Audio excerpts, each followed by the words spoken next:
welcome to Heartbeat Narratives. My name is Molly, and I'm so excited to welcome my friend Darin to the podcast today. Darin has an especially fascinating hobby that I think many of us will find very interesting, especially if you're interested in the environment and food systems and all things related to nature. So Darin, mahalo for coming. Thank you. So where are you from originally? Born in Chicago. And you now live here in Hawaii. Yes. When did you move here? So 97 came to Hawaii, moved to Molokaʻi, Kaunakakai, went to UH Manoa for a master's degree, and lived here ever since in Oahu. The question I'm asking all of our guests is, what makes your heart beat? What do you love to do? So beekeeping is the answer.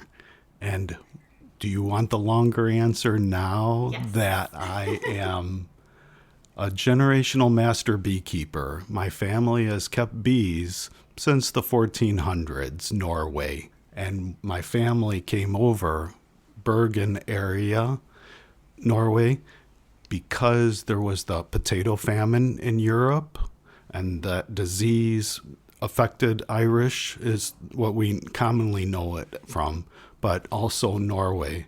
So one of the things that I'm working on now, and back to our previous conversations, that things in the past, things in the future, and things right now are all connected. Part of the reason why I'm so passionate about honeybees is healing that generational trauma of having to immigrate, being forced to. And being a beekeeper is part of that legacy. I didn't realize your family's been doing this for over 600 years. So my father and I, we help beekeepers with the diseases aspect. And I refer to it as selfish joy. Yeah. So my dad and I are very selfish. We want our honeybee hives to be healthy. We know that diseases spread typically like wildfire. So if we're able to help hundreds of beekeepers in Illinois, back in Chicago where we're from, then we can give us time. We're selfishly, joyfully sharing knowledge in order to help other beekeepers that don't know how to recognize diseases or how to treat them. We've known that for 2 generations, how to help other beekeepers. We've been beekeeping selfishly, and now we're adding the joy part, making it so that we can have something like a resource, like honeybees, so that it'll be for 10,000 generations instead of just a transaction. I'm listening to nature of honeybees because of their relationship with us as beekeepers. We have this traditional knowledge that they share with us. They respect us as stewards. They respect us as bears, and that's kind of why I wear my honey bear ties.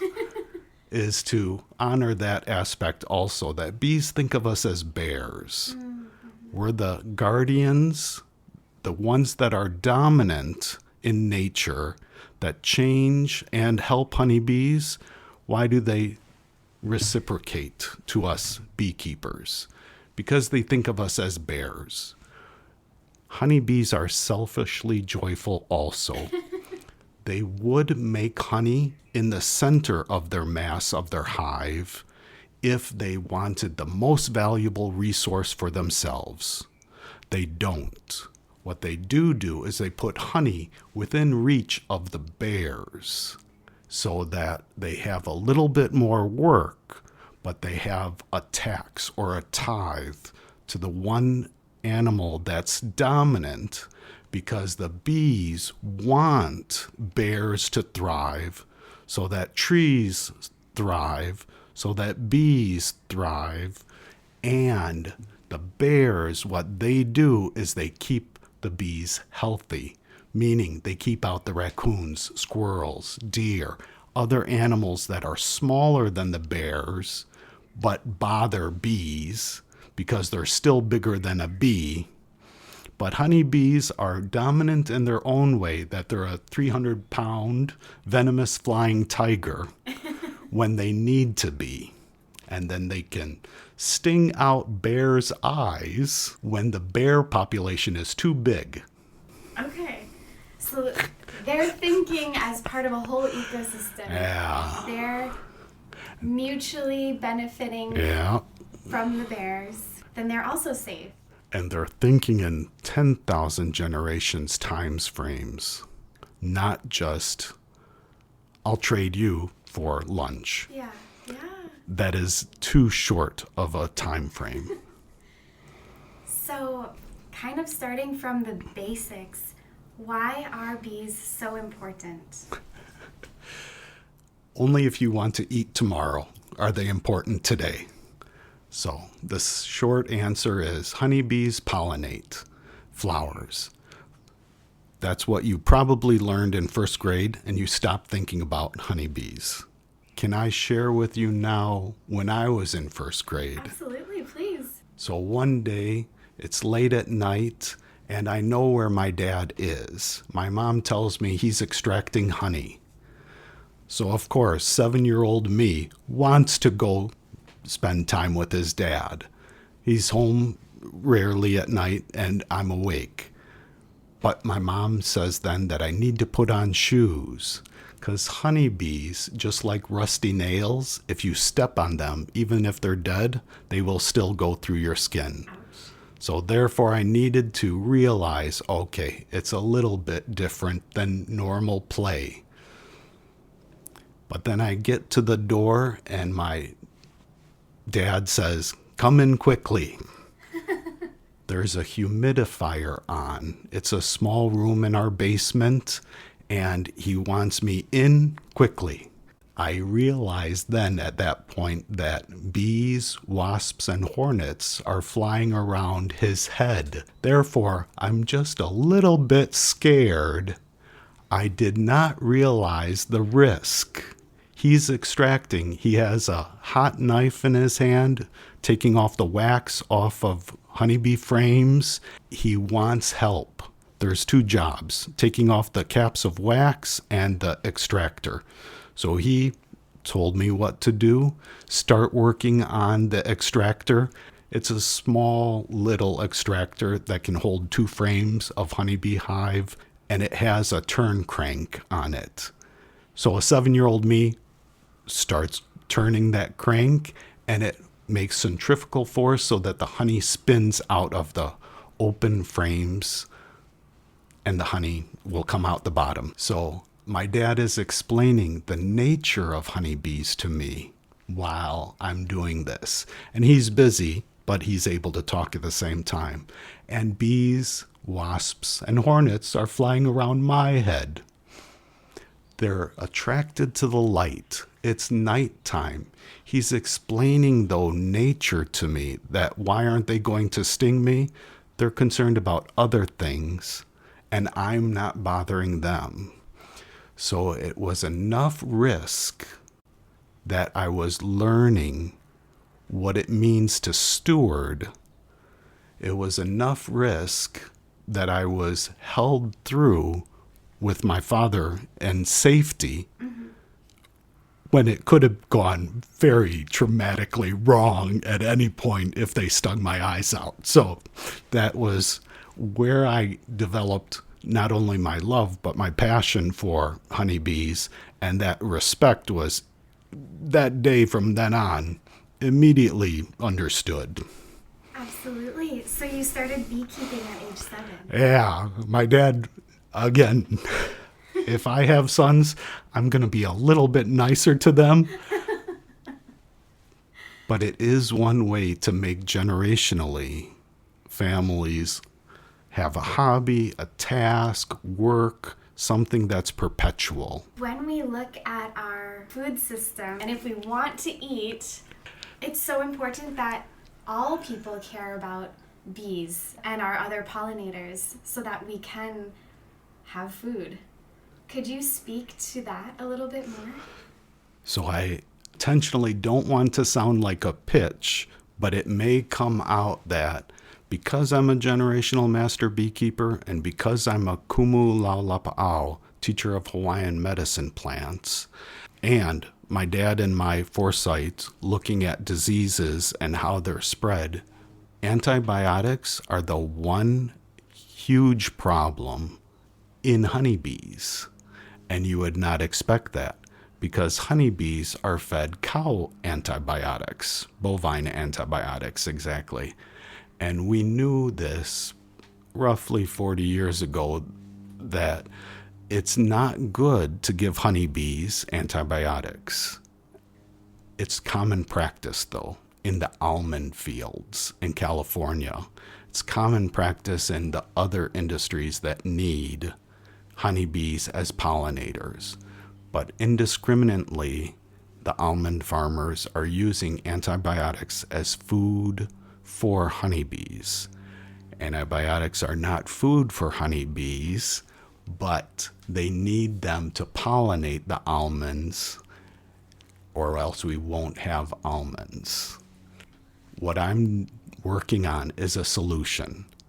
So instead of using antibiotics, I'm making a Hawaiian medicine plant bee feed that is both medicine and food that honeybees would naturally pick if they were allowed to in nature. So bees love Hawaiian medicine plants here in Hawaiʻi, and they're not able to. Almond fields are not food for honeybees. They will do it back to the reciprocation of bears. Okay. So honeybees, if you put 2.5 million beehives on almond fields for a month to 6 weeks, they know the bears, the actual humans, put them there. They know that they want those trees pollinated. They'll do that as a task, and they don't like it. Okay. It is not food for them. So that's why they're starving. Honeybees will choose what food they want. They have the scouts go out in the morning when the sun comes up. Those scouts is about a dozen or so. They will all see what is the most populous and best trees, flowers to eat. They will bring it back to the hive, and they'll put their nose and their forehead to the other bees, and they'll try to convince most of the hive in order to pick what it is they desire. So things like coffee, honeysuckle, or ohia lehua would typically win because honeybees love those.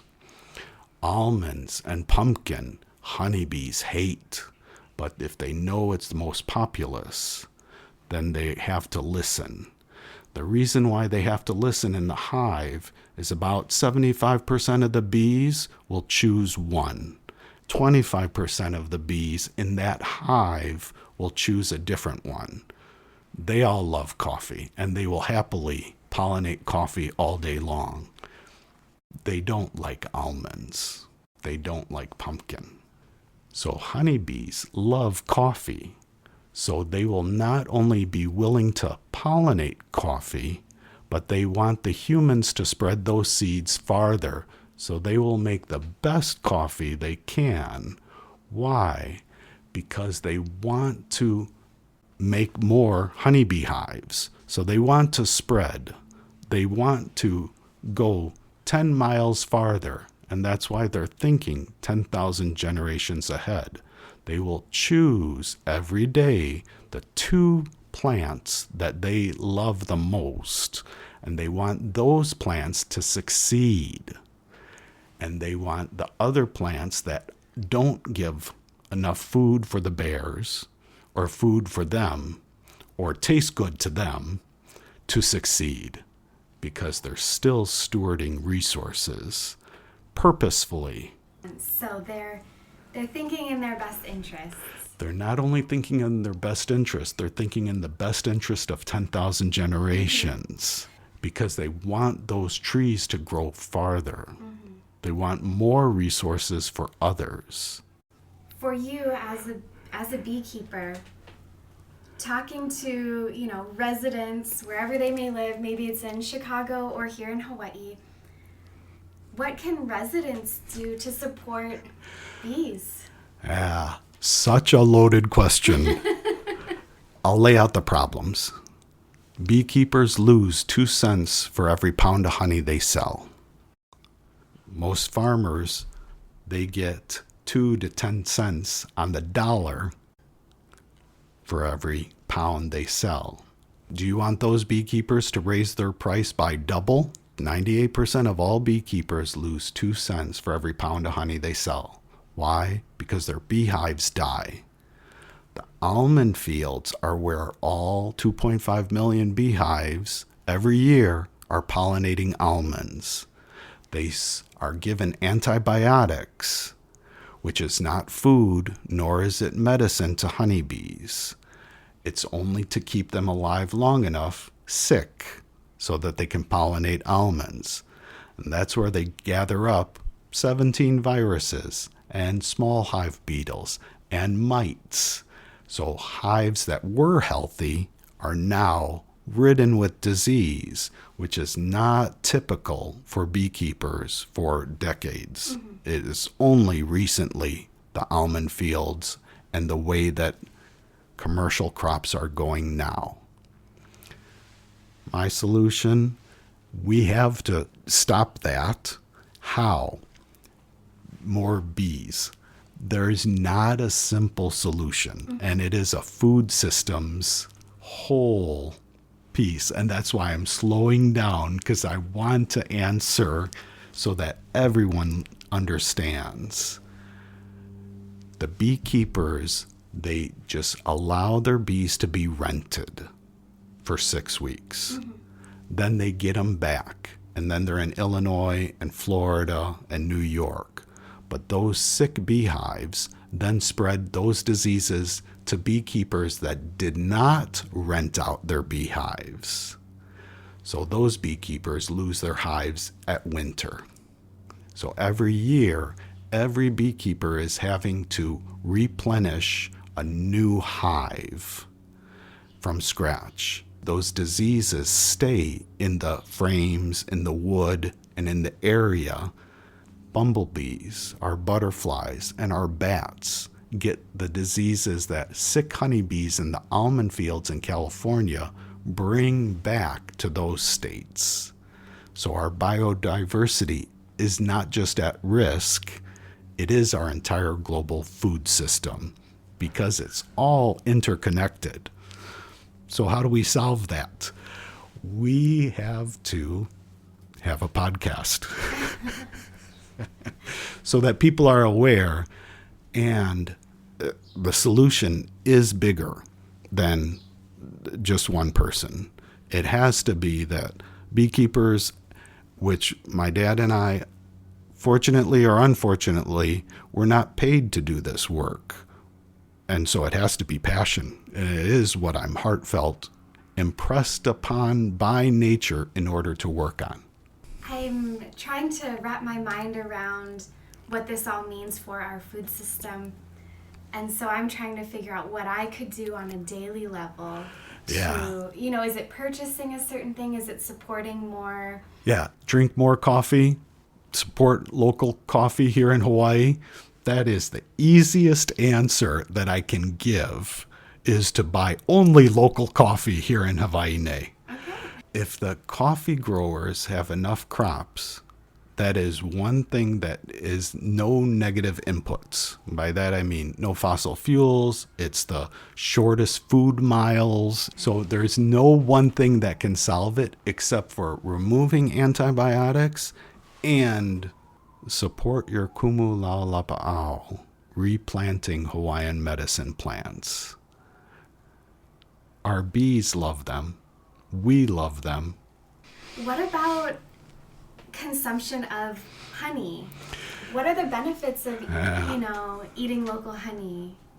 This is the anecdotal from generations, is that you don't have allergies when you eat local honey versus store-bought honey. Why?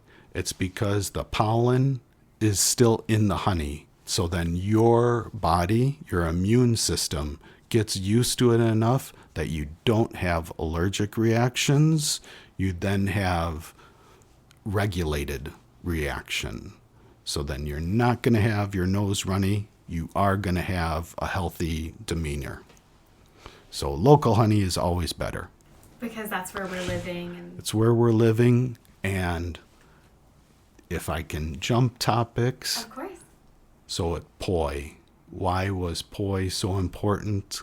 The taro that's beaten and mashed. Now science is catching up to anecdotal information that it has also the enzymes that make your gut healthy. Mm-hmm. You hear things about probiotics, but this is the actual mechanism that works through that. I've always enjoyed eating poi, and I know it ferments over time the longer it sits, but it's so good for you. It is. And it's such a wonderful baby food for a baby's first solid food. So that's the honey answer. Why is it that it says don't feed this to 1-year-olds? It's because it was store-bought. So you don't know what it is, meaning I don't know what it is either, and I'm a generational master beekeeper, most award-winning honey in Illinois, and all the other caveats that go with it, and I won't know until I test it. But I'll tell you, as an infant, my parents gave me a binky, the little sucker thing in your mouth, with honey on it. Really? And that's why I'm so sweet. Oh my, you were waiting to tell I was caught guilty. Yeah. How much honey do you eat? Not enough. And I love honey. That is why I have a sweet tooth. That is why I'm guilty of being a little more poundage closer to a bear than to a bee.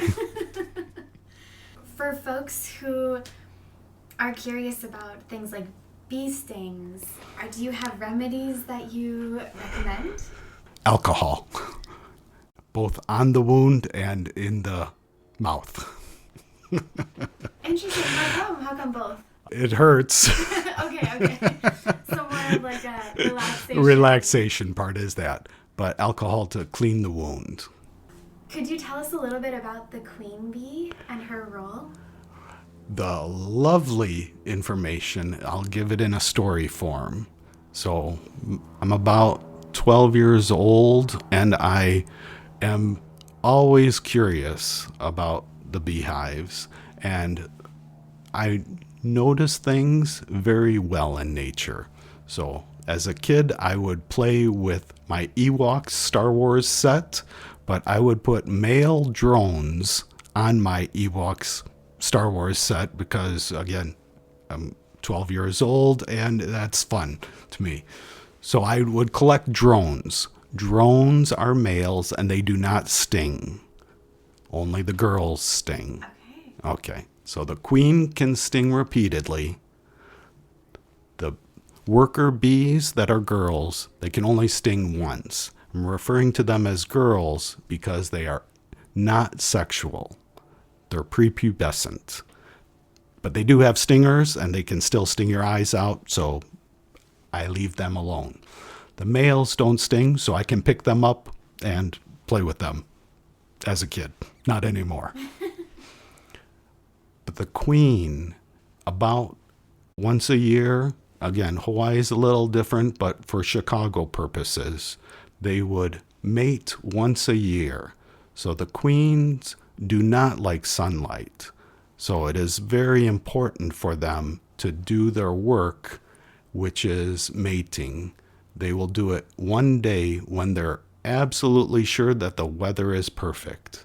They will go out into the sun and they fly. What they do then is send out their pheromones that they're ready for sex. And the males of all the hives around them within 10 miles will have smelled this. So all the drones will go out and fly because they need to fly above her because they have terminal ejaculation. They lose not their stinger, but they lose their sperm in flight above the queen, and she's able to pick it up, upside down, flying. And you kind of can't see this. So back to as a 12-year-old, I knew when it was happening. The actual drones that couldn't fly because they were too fat would be coming out of their beehives, and they would be trailing their sperm, and they're dead. So they've died already. They can't fly, but they're moving involuntarily. So being able to observe that tells me when there is at least one queen in flight mating, but all the beehives, drones, will have come out in order to also try their luck to be able to fly higher than the queen. Unfortunately, beekeepers use nail polish and they mark the back of queens. It's an easy way for beekeepers then to see where the queen is in the hive, because as a beekeeper, that's the work we have to do, is find the queen, then we know the health of the hive. But if I just told you I put your whole back with nail polish on it and you have to fly, how happy are you? They're taking away part of nature's ability for strength and health. These are things that I don't think most people would ever know. No. And beekeepers don't think of this. And that's why they artificially inseminate queens. Again, queens, what they don't know, queens, when they lay eggs, they don't just lay eggs indiscriminately. They choose if they want males or females. Again, science has got to catch up to beekeepers' knowledge, and they're slowly getting there. Why? Because the health of these beehives are dependent on the queen's health. The queen's health is compromised. If you clip her wings and artificially inseminate her, she isn't getting the sperm that she desires because she was choosing for the past 10,000 generations what is the reaction to the plants, to the bears, and what is going to go forward in the next 10,000 generations. Here's the one point I want people everywhere to understand so that they know about pollinators, about honeybees specifically. They make the conscious choice, and it's being taken away from them. We're messing too much with nature, and it is not a disposable resource, honeybees. Honeybee queens strive for perfection. They want the best for us bears, us human bears. They want the best for the trees. They want the best for themselves. And the only way to allow that is for nature to continue with this striving for perfection. And we've messed with it a little bit too much. Are you in touch with beekeepers all over the world and learning from what they're observing as well? Yes, and even universities are contacting me from South America because they're not getting enough yield from their crops, and they don't know why.